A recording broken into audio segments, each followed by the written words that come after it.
नमस्कार विद्यार्थी मित्रांनो, भारती करिअर अकॅडमी जालना यामध्ये आपलं स्वागत आहे। आज आपण पाहणार आहोत पोलीस भरती आलेली जी आहे, या पोलीस भरती करता आवश्यक असणारी कागदपत्र जी काही आहेत, ही कागदपत्र आपल्याला बघायची आहेत। विद्यार्थ्यांनो लक्षात ठेवा, आता 2024 या वर्षातली म्हणजेच पोलीस भरती जी काही आहे, या पोलीस भरतीची तारीख फिक्स झालेली आहे। म्हणजेच 1 ते 2 दिवसामध्येच त्याचे फॉर्म सुरू होतील आणि नंतर जे काही लागणारे तुम्हाला आवश्यक कागदपत्र आहेत, ही आवश्यक कागदपत्र तुम्हाला काढायची आहेत। ती कोणती आहेत ते लक्षात घ्या। आता आवश्यक कागदपत्रामध्ये सर्वात महत्त्वाचं ते म्हणजे आपल्याला पाहिजे की 10वी उत्तीर्ण गुणपत्रक आणि बोर्ड प्रमाणपत्र। लक्षात घ्या, जे विद्यार्थी फॉर्म भरणार आहेत, जे विद्यार्थी पात्र होणार आहेत, या विद्यार्थ्यांना लक्षात असू द्या, तुम्हाला 10वीचं जे काही गुणपत्रक आहे, 10वीचं गुणपत्रक आवश्यक असणार आहे। तसेच बोर्डाचं प्रमाणपत्र जे काय आहे तेही लागणार आहे। म्हणजेच सनद सुद्धा तुम्हाला इथे काढावी लागणार आहे। लक्षात घ्या, सनद आपण त्याला म्हणतो, तर 10वीची सनद तुम्हाला काढावी लागणार आहे, हे लक्षात घ्या। त्यानंतर 12वीचं गुणपत्रक। आता 12वी जे काही विद्यार्थी आहेत, 12वीचं तुम्हाला त्यासाठी काय करावं लागणार आहे, गुणपत्रक काढावं लागणार आहे। आणि तसेच त्याचं बोर्डाचं जे काही प्रमाणपत्र आहे ते सुद्धा तुम्हाला आवश्यक आहे। जे विद्यार्थी फॉर्म भरणार आहेत, पात्र झालेले असतील, या विद्यार्थ्यांना हे गुणपत्रक आणि त्या संबंधित असणारे कागदपत्र हे तुम्हाला लागणार आहेत। त्यानंतर बघू आपण, बघा पुढची जी काही कागदपत्र आहेत ती कोणती आहेत बघा। त्यानंतर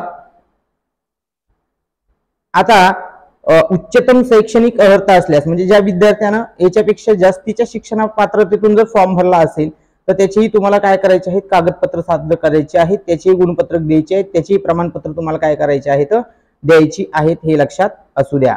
त्यानंतर महत्त्वाचं म्हणजे शाळा सोडल्याचा दाखला, त्याला आपण TC असं म्हणतो, किंवा तुम्हाला जे काही पात्र विद्यार्थी असतील त्या विद्यार्थ्यांना तुम्हाला प्रमाणपत्र म्हणजे बोनाफाईड प्रमाणपत्र, जे विद्यार्थी सध्या एज्युकेशन मध्ये असतील, या विद्यार्थ्यांकडे जर शाळा सोडल्याचा दाखला नसेल तर त्या विद्यार्थ्यांना कॉलेज मार्फत येणारं बोनाफाईड जे काही असतं, हे बोनाफाईड तुम्हाला सादर करायचं आहे, किंवा ते तुमच्यासाठी आवश्यक आहे, हे लक्षात असू द्या।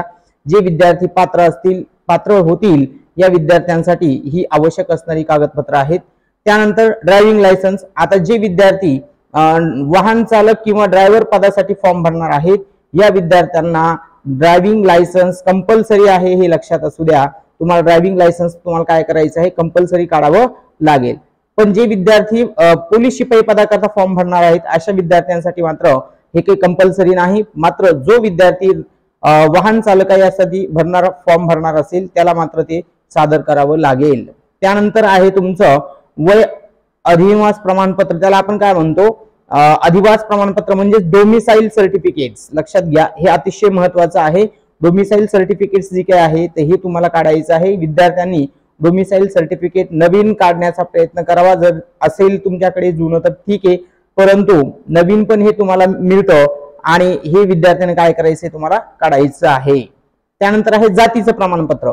जातीचं प्रमाणपत्र म्हणजेच काय, कास्ट सर्टिफिकेट। लक्षात घ्या, जे विद्यार्थी कास्ट मधून फॉर्म भरणार आहेत अशा विद्यार्थ्यांना जातीचं प्रमाणपत्र काढावंच लागेल। जे विद्यार्थ्याकडे जातीचं प्रमाणपत्र असेल असेच विद्यार्थी यासाठी काय असणार आहेत, पात्र असणार आहेत, किंवा तुमच्याकडे ते असणं आवश्यक आहे, हे लक्षात असू द्या। कास्ट सर्टिफिकेट म्हणजे तुम्ही जर कास्ट मधून फॉर्म भरणार असाल तर तुमच्याकडे काय असलं पाहिजे, कास्ट सर्टिफिकेट असलं पाहिजे, हे लक्षात असू द्या।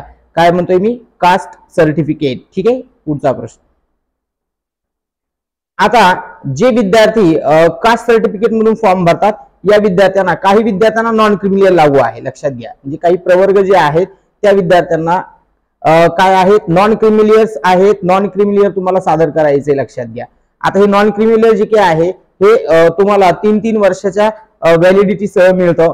ज्या विद्यार्थ्याकडे जुने असेल आणि त्याची व्हॅलिडिटी चेक करून घ्या, कारण आपल्याला फॉर्म भरायचा आहे। आपल्याला जेव्हा तुम्ही डॉक्युमेंट व्हेरिफिकेशनला जाणार आहात अशा कंडिशन मध्ये तुमच्याकडे चालू वर्षाचं नॉन क्रिमिलियर असणं आवश्यक आहे, अलग लक्षामध्ये। आणि हे कुणाला मिळतं, ज्याच्याकडे जातीचं प्रमाणपत्र आहे, म्हणजे जे कास्ट मधून फॉर्म भरणार आहेत अशाच, म्हणजे SC आणि ST सोडता बाकीचे जे काही OBC मधून फॉर्म भरणार आहेत, NT प्रवर्गामधून फॉर्म भरणार आहेत, अशा विद्यार्थ्यांना नॉन क्रिमिलियरची अट असते या विद्यार्थ्यांनी ते नॉन क्रिमिलियर तुम्हाला भरायचं आहे, सादर करायचं आहे। हे 3 वर्षाचं आता मिळतं, लक्षात घ्या। आपल्याकडे असेल तर काही अडचण नाही, त्याची तारीख बघून घ्या। मात्र ज्या विद्यार्थ्याकडे नाही त्यानं नॉन क्रिमिलियर घ्यायचे आणि ते 3 वर्षाचं असावं किंवा ते 3 वर्षाचं असेल हे लक्षात घ्या, त्याची व्हॅलिडिटी 3 वर्षाची आहे। त्यानंतर ईडब्ल्यूएस मधून जे काही फॉर्म भरणार आहेत या विद्यार्थ्यांना आर्थिक दृष्ट्या दुर्बल घटकाचं प्रमाणपत्र, ज्याला आपण ईडब्ल्यूएस नावाचं जे काही सर्टिफिकेट आहे हे ईडब्ल्यूएस नावाचं सर्टिफिकेट तुम्हाला सादर करायचं आहे, हे लक्षात घ्या। त्यानंतर खुल्या प्रवर्गातील महिला उमेदवारी करता 30% आरक्षणाच्या सवलतीसाठी प्रमाणपत्र, आता जे महिला 30% आरक्षणामधून फॉर्म भरणार आहेत अशा महिलांसाठी ते प्रमाणपत्र जे आहे ते तुम्हाला सादर करायचं आहे, हे लक्षात असू द्या। ठीक आहे, तर ही डॉक्युमेंट्स आहेत। त्यानंतर बघा अजूनही काही डॉक्युमेंट्स आहेत त्यांनी दिले बघा। प्रकल्पग्रस्त भूकंपग्रस्त असल्यास जिल्हा पुनर्वसन अधिकारी यांच्याकडील प्रमाणपत्र, आता जे विद्यार्थी प्रकल्पग्रस्त आणि भूकंपग्रस्त भागातील आहेत त्यांचं पुनर्वसन झालेलं आहे अशा लोकांसाठी तुम्हाला काय करायचं आहे, ज्या जागा राखीव आहेत या जागेसाठी तुम्हाला फक्त अधिकाऱ्याकडचंच प्रमाणपत्र घेऊन यायचं आहे, लक्षात घ्या। म्हणजे काही लोक गावातून प्रमाणपत्र घेऊन येतील, सरपंचाकडून, तलाठ्याकडून, कोणाकोणतरी, तर विशेषतः तुम्हाला जे काही प्रमाणपत्र आहे संबंधित अधिकारी जो काही असेल तहसीलदार वगैरे या अधिकाऱ्याचं तुम्हाला ते काय करावं लागणार आहे, प्रमाणपत्र आणावं लागणार आहे। त्यानंतर काही खेळाडू जे काही असतात हे खेळाडूंसाठी जागा राखीव आहेत, यांना खेळाडूंसाठी सुद्धा प्रमाणपत्र आहे। आता यांनी इथे स्पष्ट दिले बघा, विभागीय उपसंचालक यांच्याकडून पडताळणी केलेलं तुम्हाला काय करायचं आहे, प्रमाणपत्र सादर करायचं आहे, हे लक्षात असू द्या। ठीक आहे, आता होमगार्ड साठी सुद्धा काही जागा राखीव आहेत, जे होमगार्ड प्रवर्गातून फॉर्म भरणार आहेत, ज्या जागा राखीव आहेत या लोकांना त्यांचं होमगार्ड प्रमाणपत्र जे काही असेल, जी ते काही सेवा देत आहेत त्या सेवेच्या बदल्यामध्ये त्यांना जे काही प्रमाणपत्र मिळतं हे प्रमाणपत्र तुम्हाला काय करायचं आहे, सादर करायचं आहे। जेव्हा तुमचं डॉक्युमेंट व्हेरिफिकेशन होईल त्या टायमाला तुम्हाला ही कागदपत्र सादर करायची आहे। त्यानंतर बघा पोलीस पाल्य जे काही आहेत हे पोलीस पाल्यांना ज्या काही जागा राखीव आहेत त्यांना त्याचं प्रमाणपत्र द्यावं लागेल। पोलीस पाल्यांनाही त्यांचं प्रमाणपत्र असतं, इन सर्व्हिस मध्ये असलेलं त्यांच्या वडिलांचं, जे तुम्हाला काय करायचं सादर करायचं आहे। त्यानंतर आहे MSCIT, म्हणजे जे काही MSCIT आहे ही कंपल्सरी आहे, लक्षात घ्या। मात्र ही तुम्हाला सर्व्हिस मध्ये लागल्याच्या नंतर 6 महिन्यांनी का होईना तुम्हाला ते प्रमाणपत्र सादर करावं लागतं। ज्या विद्यार्थ्याकडे तात्काळ नसेल अशा विद्यार्थ्यांसाठी काही सूट भेटते त्यामध्ये, परंतु ज्यांच्याकडे असेल, ज्यांची झालेली असेल त्यांनी ते प्रमाणपत्र काय करायचं आहे, घेऊन यायचे आहेत, लक्षात असू द्या।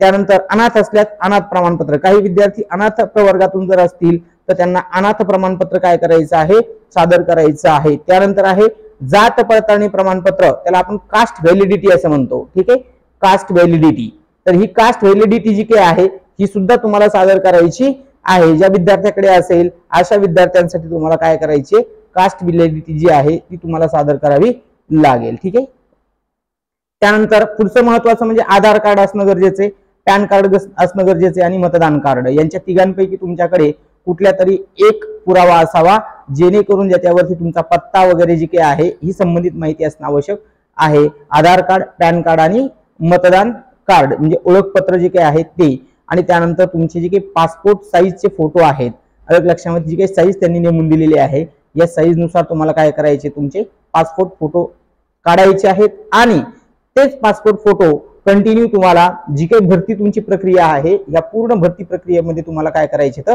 राबवायचे आहेत, हे लक्षात असू द्या। तर ही आहे तुमची कागदपत्रे।